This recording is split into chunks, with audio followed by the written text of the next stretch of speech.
वर्ष बर्बाद कर दिया उनने इस तरह से। और सिर्फ इसके पीछे सिर्फ एक ही है, उनका अपनी 10 गारंटियों गले में फंसी हुई है। यहाँ से पैसा निकालो, वहाँ से पैसा निकालो, संस्थान बंद कर दो और इस करके जो है ये बोझ कम हो जाएगा, थोड़ा पैसा यहाँ से बचाओ।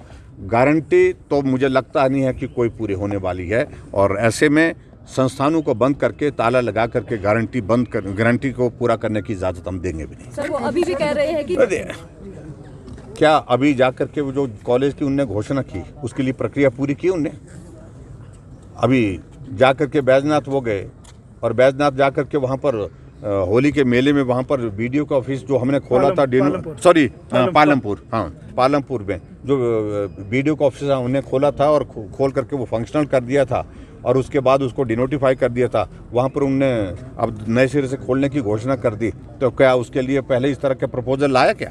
लेकिन देखिए, सुविधा की राजनीति कर रहे हैं वो, और सुविधा की राजनीति के हिसाब से इस प्रकार से हम उनको जो काम करने की इजाज़त नहीं दे सकते। जो ये आपने डिमांड कि नियम शासन के अंतर्गत चर्चा होगी, इस पर बात नहीं होगी, ये बात होती रहेगी विधानसभा के अंदर भी और विधानसभा के बाहर भी, और कानूनी रास्ता भी देखेंगे। वर्तमान सरकार के खिलाफ वो हिमाचल प्रदेश में लगभग 900 से ऊपर संस्थान जो डिनोटिफाई कर दिए उनको बहाल करने का था।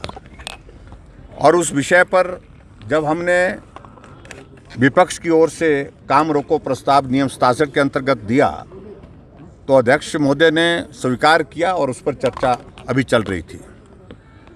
लेकिन मुझे बहुत हैरानी इस बात को लेकर के, जिस जिम्मेवारी के साथ मुख्यमंत्री को जवाब देना चाहिए और जिन तथ्यों के आधार पर उनको सारी चीज़ों को लोगों के सामने रखना चाहिए,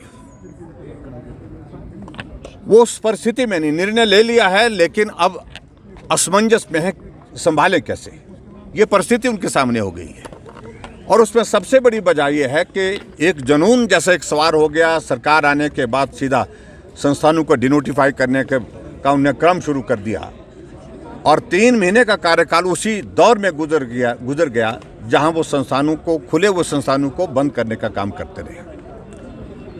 आज हमने इस बात के लिए पूछा कि पिछले 50 वर्षों से हिमाचल प्रदेश में संस्थान खोलने की प्रक्रिया यही रही है और इस प्रक्रिया के अंतर्गत संस्थान पहले भी खुलते रहे हैं और एक सरकार का कार्यकाल 5 वर्ष का होता है, उससे एक दिन भी कम जो कोई उसको कम नहीं कर सकता है।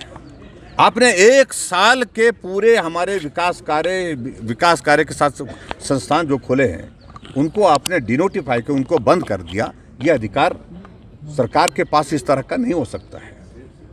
आप कोई उसके लिए सर्वे करते, उसके लिए रिव्यू करते, रिव्यू करने के बाद आपके सामने फैक्ट्स आते जिसके ऊपर आप निर्णय करते।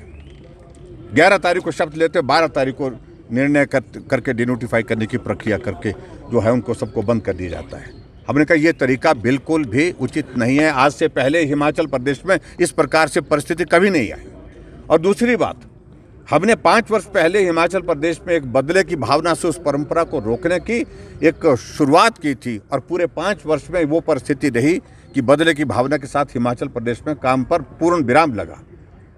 और हम उम्मीद करते थे कि ये भी इस तरह से करेंगे, लेकिन सरकार बनने के बाद एकदम उनने जो बदले की भावना से कार्रवाई की है उसका हम विरोध कर रहे हैं। सबसे पहले जो डिनोटिफाई किए गए संस्थान जो बंद किए हैं उनको पहले बहाल करो, उसके बाद आप रिव्यू करो। रिव्यू करने के बाद फैक्ट्स इस तरह के आते हैं कि संस्थान वहाँ पर उचित नहीं है तो उस बात को सुनने के लिए तैयार हैं। लेकिन आज भी हमने इसी बात के लिए आग्रह किया कि आप अनाउंस कर दीजिए, आप घोषणा करिए एक बात की, और वो घोषणा ये करिए कि संस्थान जितने भी डिनोटिफाई किए हैं हमने उनका स्टेटस वैसे ही रहेगा जो कोड ऑफ कंडक्ट से पहले था और उसके पश्चात हम रिव्यू करने के बाद फिर अगला निर्णय लेंगे। ये अगर कहते तो हम उनकी बात को मानने के लिए, सुनने के लिए तैयार थे, लेकिन उन्होंने नहीं माना। अपनी ओर से कह रहे हैं कि हिमाचल प्रदेश में 12,000 अध्यापकों के पद खाली हैं।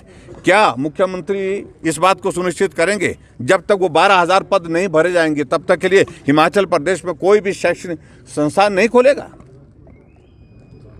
इस बात पर जवाब देने के लिए मुश्किल है उनको, इस बात पर जवाब नहीं दे पा रहे। हमने कहा जो स्कूल और कॉलेज के जो लेक्चरर की शॉर्टेज आप बोल रहे हैं, उस शॉर्टेज को पूरा करने के बाद ये संस्थान खोलेंगे, विचार करेंगे, अपने लिए तो विचार करेंगे, लेकिन भारतीय जनता पार्टी ने जो निर्णय किया और सोच समझ के जनहित में निर्णय किए थे, उनको इस प्रकार बंद करना हमने कहा कतई भी उचित नहीं है। और जन भावनाओं से सरकार चलती है। जनता की भावना ये है कि संस्थान जितने भी खुले थे, जिनको बंद किया है, आप उनको पुनः बहाल करें, ये हमने उनसे आग्रह किया। और जब मुख्यमंत्री जी का जवाब संतोषजनक नहीं लगा तो हम सदन से वॉकआउट करके बाहर आ गए। आने वाले समय में 6 महीने का नहीं, 9 महीने का नहीं, एक साल का नहीं, आने वाले समय में परिस्थिति इस प्रकार की बनेगी कि पहले दिन से इस प्रकार के निर्णय को रद्द करने की एक प्रक्रिया शुरू हो जाएगी। और निश्चित रूप से आने वाले समय में जब भारतीय जनता पार्टी की सरकार बनेगी तो 11 दिसंबर 2022 के बाद के सारे निर्णयों पर विचार करेंगे।